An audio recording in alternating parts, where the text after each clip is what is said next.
My name is Jen, and I am on a journey in order to break free from the destructive patterns of disordered eating and in order to embrace a nourishing lifestyle. My roadmap can be described using an acronym of the word NOURISHER. So I'm doing daily video blog posts in order to encourage you, equip you, and keep you up to date on my progress. If this content is helpful or encouraging to you, please consider subscribing, hitting that like button, and sharing with others. It is my deep desire that these videos would help to ignite nourishing transformations in us all. Hey everybody, thank you so much for joining me for my Nourisher Check In. Today was Costco run day at my house. So if you live in North America, you're probably very familiar with Costco. If I am correct, I think they are all over Australia, even maybe one in New Zealand. But if you've never heard of them, Costco is kind of like, for our friends in the UK, like a Booker's Wholesale, or like a really big box store where normal people who have membership, but also, restaurants and stores can go to buy food and products in bulk. So for a lot of you, going to Costco may just mean jumping in the car and heading 20 minutes across town. But for me, it is a much bigger adventure. It means, yes, getting in the car, but then driving an hour and 45 minutes through a mountain pass in order to load up for Costco. So don't go there so often, but when we do, it is a very fun adventure. So that's what I did today. So noticing my emotions, I'm feeling kind of productively fatigued, meaning that happy with the way that the day went, had a great day, but just kind of that, okay, I've been driving for, 3.5 hours or whatever it was. So feeling a little tired. And emotions were really, felt really kind of just consistent and stable, and lots of appreciation and enjoyable emotions today. And then I picked up the kids from school and it was like all the emotions came flooding out, all of their emotions at least.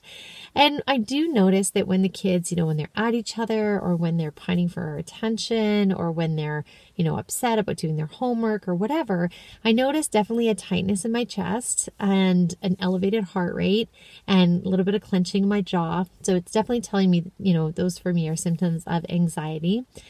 But I am getting better at, kind of quieting myself and deep breathing through that. I even did some, kind of snuck into the kitchen and did a few of those yawning exercises where you go like this. And then down again and yawn on the other side. And I find that exercise just totally helps to kick in my parasympathetic nervous system, which is the one that helps to rest and digest, and turn off the sympathetic system, which is the part of the limbic system in our bodies, remember, that helps you, get all agitated and fight, flight, or freeze. So I find that I'm getting a little bit better at being able to calm in the presence of, maybe some of the kid chaos. I have 3 little very active girls that are very close together in age. Everybody always said, if you have kids close together in age, they'll play together. And I was like, is that true? Yeah, they're really close together in age, and there's a lot of fighting going on. But anyway, maybe that's just because of my parenting. But so it was intense. So, but what my heart is yearning for is, how do I learn, now that I'm learning how to quiet myself, how to calm and soothe and be more present with myself in the midst of other people's intense emotions, how can I help them quiet their emotions? And just as I was driving, one thing that kind of dawned on me is, I have this like ethos, or this motto, that we work, then we play. Work first, then play. And I always say to them, hey, as soon as we get all our work done, then we can play. And although, this does have some merit to it, and I'm hoping that it will help them build, character and work ethic, this also, I think, doesn't always do a service to them or to me. Because if that's my motto, work, finish your work and then play, but I never finished my work. So I think I need to model better for them. I need to practice better. What does it look like to prioritize rest, and to prioritize nourishment, and to prioritize play, as opposed to it only being allowed to happen if all of the work gets done. So I need to think about that. The other thing is that they've just come home from a long day of school, and I'm saying, okay, get all your homework done and then we'll play. Whereas really their little nervous systems probably just really need to connect with me. And by the time they're finished their homework and ready to play a game, we love to sit down and, play card games or whatever. We really enjoy being together as a family. But by the time they're ready, I'm cooking supper and I'm not as available anymore. So I need to do some reworking. I'll try to give you a check in another day to let you know how that's going, but feel free to question me on that. How can I make rhythms of quiet and calm and connection at home that will nourish all of us? So that's kind of some of the things that I'm ruminating about today. Opening up to others was wonderful because I had this treasured friend with me in the car, locked together for like 3.5 hours plus our time at Costco. So that was very, very special time, which I cherish always.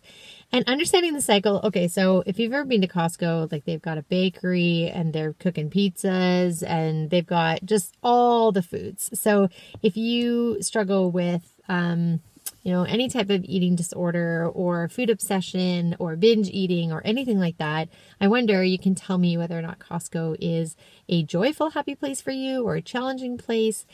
For me, it's a really happy place because there's lots of wonderful things I can get at Costco that help me to nourish my body well. And I was excited to go to pick up more of those staple items. However, there are a lot of foods. And again, I am totally not about villainizing food groups or villainizing food. That's not what this is all about. I think, people can enjoy all sorts of different foods in healthy moderation, no problem. But it's a problem for me in that because of my binge eating tendencies, there are certain foods that A, make me feel horrible. B, I have no shut-off valve that I'm unable to stop those foods and therefore send me into very deep, dark emotional places. And C, there's a bunch of foods that I have, unfortunately, food sensitivities to that cause my eczema to flare and other things. So there are things that I know that I would be tempted to eat at Costco that I wanted to, for my own value's sake, wanted to protect against. So I bulked up this morning. I had a great breakfast. I had some more of that salmon that I had prepared, that yummy cilantro sauce that I'm just loving these days. Had some extra roasted veg, made a big salad, had a great breakfast to make sure that I was satiated and nourished on my way out the door. Brought lots of water with me. And that worked great. So there was no major temptations. I saw a few things that I kind of thought, that smells so nice. But yeah, that ended up going okay. And I also made a plan with my girlfriend that we would go out for lunch to a restaurant that had healthy choices for me after, so that I knew that I wasn't kind of in the scarcity mentality that, I just need to restrict, but rather, hey, I was really well nourished and I'm going to be well nourished again. And I just need to get my shopping done in the middle. So I think that kept me off of the cycle today. Rewiring my brain. Again, today was just those little things to help soothe and calm my emotions throughout the day without going to food. So that for me was doing lots of deep breathing, and the one that Dr. Andrew Huberman taught us, the physiological sigh, as well as doing the yawn exercise that I just showed you. And I did turn to music a little bit in the afternoon just to help maybe communicate out loud some of the feelings that I was feeling, and to help soothe a little bit. So that went very well. Insulin-friendly eating, I mentioned my strategies already today. My salmon salad in the morning for really nice, and with avocado sauce for satiation in the morning, and then a really yummy lunch in a restaurant. And then I had a big snack. I was still really hungry when I came home. I had a nice big snack when I came home, and I've got homemade burgers ready for supper. So, so far it's been a great day. So yesterday, I think I mentioned to you that 2 nights ago I had a really good sleep, and that was great. And I had a little bit of sweet potato right before bed, and I had heard that having carbs, like a healthy carbohydrate before bed, can help you with sustained sleep. So I had my roasted sweet potato before bed and no sleep. It was horrible. I tossed and I turned, again, mostly because there was other noises in the house, and my husband was out and came back home late. And so My daughter came and woke me up at 2 o'clock in the morning because she had kicked off her blanket and couldn't find it. So, and then I did a huge no-no at 2 o'clock in the morning when I got up with her, got her settled, went to the washroom and looked at my phone. I should get like minus points for looking at my phone at all in the middle of the night. I even considered like maybe I shouldn't even keep my phone by me at night. That feels a little hard, but would be good. Anyway, so sleep was bad. So I'm really hoping that tonight is great just because of the fact that I'm so tired.